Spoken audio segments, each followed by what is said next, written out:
ada sesuatu di dirinya yang menyuruh otak dia untuk batuk. Makanya orang itu nggak bisa batuk dengan sendirinya. Bisa antum sekarang? Ayo batuk. Bisa, dibuat-buat.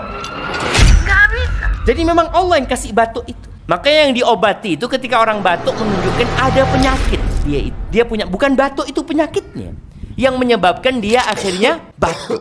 Bersin ini juga seperti itu. Itu nikmat dari Allah Azza wa Jalla. Makanya orang kalau nggak batuk itu berbahaya dengan paru-parunya dia. Ketika dia batuk, ada sesuatu yang dia keluarkan dari tubuhnya. Bersin pun seperti itu.